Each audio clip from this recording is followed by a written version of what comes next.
बात कर लेते हैं धर्मस्थला की। यहाँ पर ये बताया जाता है एक सफाई कर्मचारी सामने आए जिसने ये खुलासा किया कि उसने कई शवों को दफनाया है। ऐसे में अब जांच आगे बढ़ रही है।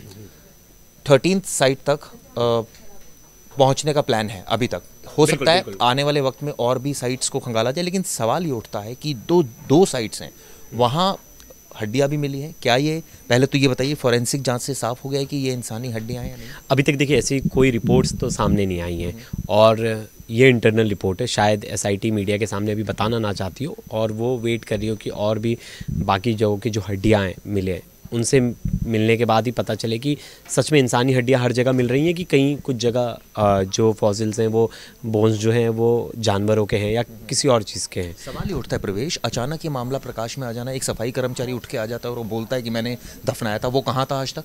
और ये अब अगर ये दफनाया तो ये किसकी साजिश है?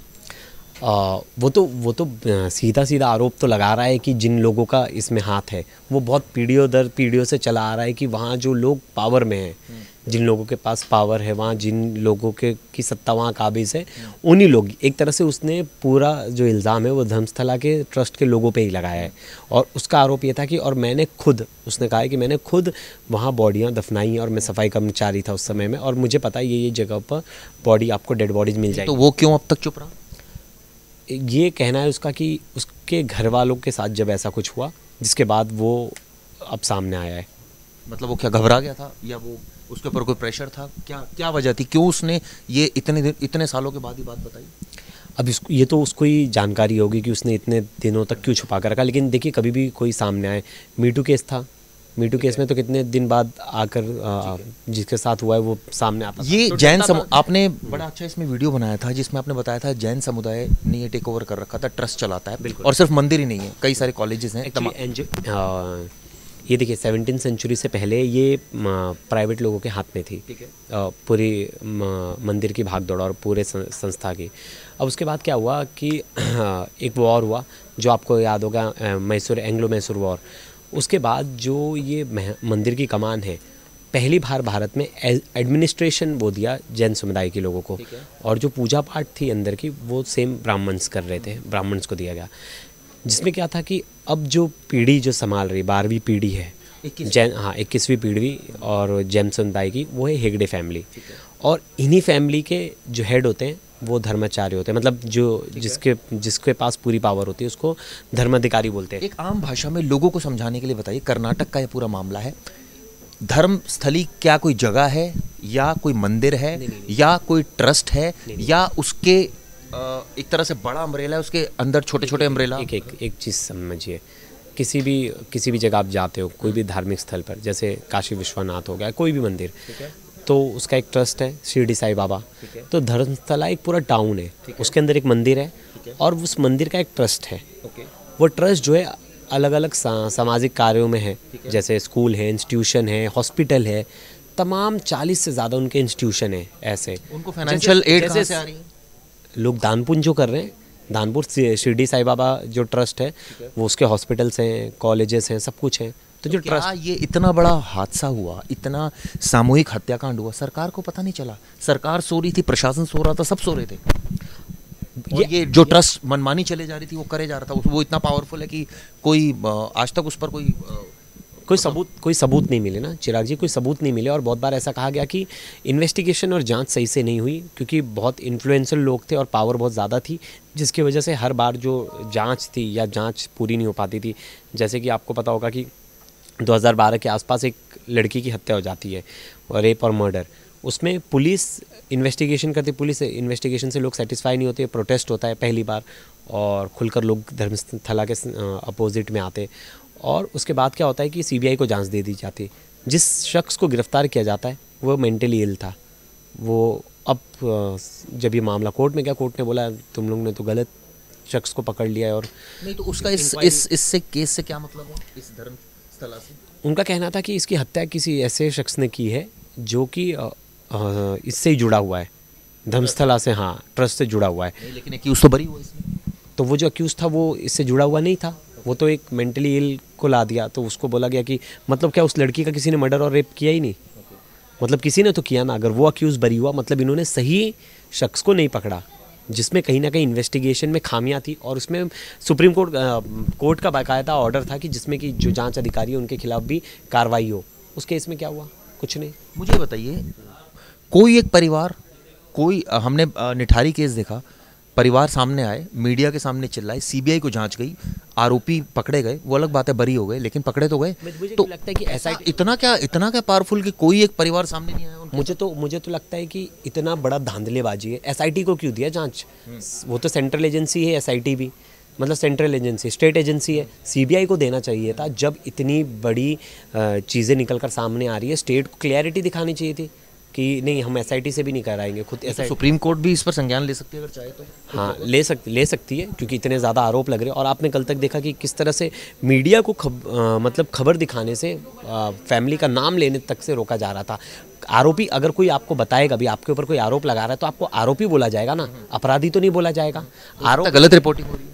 आरोप लगने, गलत क्या रिपोर्टिंग हो, आरोप लोग चले जाते हैं कोर्ट में गलत रिपोर्टिंग अगर कोई करता है तो। ठीक है, चले जाएं आप रिपोर्टिंग करने, लेकिन आपके ऊपर जो आरोप लग रहे हैं, जो आदमी आप आरोप लगा रहे हैं ट्रस्ट के ऊपर, जो आदमी बोल रहा है मैंने दफनाया, उसकी बात हम रखेंगे कि नहीं? अब एसआईटी कर रही है जांच। नहीं, रखने के बाद ही बोल दिया गया था आप रिपोर्टिंग नहीं कर सकते। वो जब 8000 से ज़्यादा जो लिंक हटाने के लिए बोला गया, तो कहीं ना कहीं था। और एसआईटी को देने से बेटर था कि आप सीबीआई को, सेंट्रल एजेंसी को ये जाँच सौंपते और निष्पक्षता आती। क्योंकि देखिए, एसआईटी पे भी भरोसा नहीं है। बताइए क्यों? राज्य की एजेंसी नहीं, दूसरी एक और चीज़, कल तक एक ऑफिसर का नाम सामने आया, मंजूनाथ, जो ऑफिसर था, खुद जो इनके एडवोकेट हैं, उन्होंने कहा, जो मिस्टर एक्स है, जो सफाई कर्मचारी, उनके एडवोकेट ने क्या कहा कि हमारे क्लाइंट को धमकी दिया जा रहा है। 1 अगस्त की रात को उनसे ये कहा गया कि तुम अपना बयान वापस लो, बोलो कि मैं किसी के बहकावे में आकर ये सब कुछ कर रहा हूँ, बोला मैंने, और मैंने झूठा चीज़ें शेयर की, झूठी वो बताई, मैंने रिपोर्ट बताई, सब कुछ फेक है, अपने ऊपर आरोप ले लो, नहीं तो तुम अरेस्ट हो गए, तुम्हारे खिलाफ जांच होगी। और अलग तरह से बहुत ज़्यादा धमकाने वगैरह की कोशिश की। तो उनके एडवोकेट ने बोला कि इस एसआईटी में से इस ऑफिसर को हटाना चाहिए। क्या अभी तक उस ऑफिसर को हटाया? नहीं।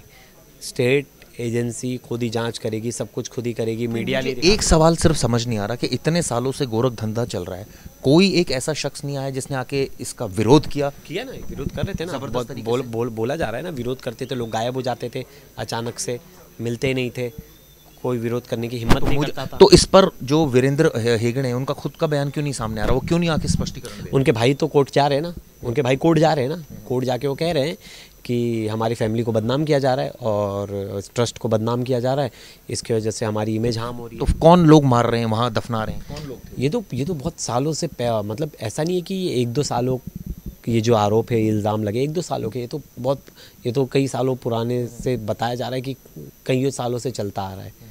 तो अब कब किसने किसको मारा, ये सब एक बात तो सच है कि जब खुदाई हो रही है तो कुछ ना कुछ तो मिल ही रहा है, चाहे वो भी तो जांच होगी किसकी वो हड्डियां हैं।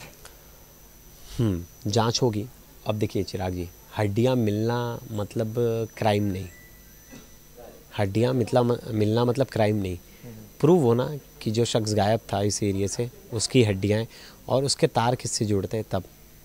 नहीं तो क्या इतने वास्ट लेवल पर इन्वेस्टिगेशन होगी? सारी मिसिंग रिपोर्ट जिन लोगों की जो खोए वो आएंगे? देखिए, हड्डियों से पता चल जाएगा कि कितनी पुरानी है, उसके आसपास कितने ढूंढने की कोशिश की जाएगी, उसके आसपास कितने लोगों की गुमशुदगी रिपोर्ट है, कितने लोग गायब हुए, कितने लोगों के कंप्लेंट्स हैं, उसके आधार पे कहीं ना कहीं कुछ लोग तो सामने आएंगे निकल कर कि हमारे। विचित्र नहीं है कि कुछ एक भी बंदा सामने आता हुआ नजर नहीं आ रहा? आया ना अभी कल एक बंदा सामने आया, वो कह रहा है कि मेरे सामने बच्ची एक मरी थी, उसकी डेड बॉडी देखी मैंने, कंप्लेंट की पुलिस को, पुलिस ने ना एफआईआर की ना पोस्टमार्टम की, पुलिस ने दफना दिया उसे। तो आ तो रहे हैं लोग सामने, वो कह रहा है कि मैं बता दूंगा एसआईटी को कहाँ दफनाया है। कल आपने 2 लोगों का और जिक्र किया था, उनका भी आपस में डिस्प्यूट था ट्रस्ट। बिल्कुल। देखिए, शुरुआत में ये जो दोनों लोग थे, ये ट्रस्ट का ही हिस्सा थे, ये खुद इस ट्रस्ट में थे, लेकिन क्या हो गया कि आगे चलकर उनकी खटमट हो गई और लड़ाई हो गई एक तरह से कह लीजिए, जिसके बाद उन्होंने ट्रस्ट छोड़ दिया। और उन दोनों का नाम है, मैं आपको दोनों का नाम बता रहा हूँ, और वो दोनों ने खुद की नई संस्था बना ली। अब उन्होंने जब नई संस्था बना ली तो उस संस्था से इन्होंने, हाँ, एक का नाम था रामरंजन राव और एक का नाम है KS नायक। अब क्या हो गया कि इन्होंने जब अलग हो गए धर्मस्थला के ट्रस्ट से, तो इन्होंने खुद की एक संस्था बनाई, नागरिक सेवा ट्रस्ट। इन्होंने क्या किया, धर्मस्थला के खिलाफ आवाज़ उठानी शुरू कर दी, पुलिस में कंप्लेंट, कोर्ट में कंप्लेंट, मीडिया में, सोशल मीडिया में, हर जगह धर्मस्थला के बारे में इन लोगों ने लिखना बोलना शुरू कर दिया। अब ऐसे में क्या होता है कि जो ये है KS नाइक, सोमनाथ नाइक जो है, उसको 2021 में अरेस्ट कर लिया जाता है। बाकायदा उसके खिलाफ कंप्लेंट होती है कि ये धर्मस्थला के नाम को ख़राब कर रहा है और दुष्प्रचार कर रहा है उसके खिलाफ, और उसे 3 महीने की जेल भी होती है। वो जेल से छूट कर आता है, फिर भी वापस से वो रेप, मर्डर और इस सब की थ्योरी बताने लगता है कि कितने लोगों की ज़मीनें हड़पी गई, कितने लोगों को बलि का बकरा बनाया गया, कितने लोगों को मारा गया। और इन सब आरोपों के बाद ऐसा नहीं था कि कहीं ना कहीं आवाज़ दब गई। इसके बाद मैंने बताया, इससे पहले भी 2012 में चलिए उम्मीद करते हैं इस मामले का सच सामने आएगा। CBI को वैसे मामला जाना चाहिए कायदे से, क्योंकि जिस हिसाब से ये क्राइम है इसके वास्टनेस बहुत ज़्यादा है। देखते हैं इस मामले में सरकार क्या फ़ैसला लेती है, क्योंकि SIT पर बहुत ज़्यादा भरोसा करना मुझे लगता है कि स्टेट गवर्नमेंट है और वही इन्वेस्टिगेशन कर रही है, दबाव में तो रहेगी। बोल रहे स्टेट का ट्रस्ट है, स्टेट में इतना पावरफुल है, तो स्टेट को इसकी इंक्वायरी अपने हाथ में रखनी ही नहीं चाहिए थी। चलिए देखते हैं आगे क्या होता है।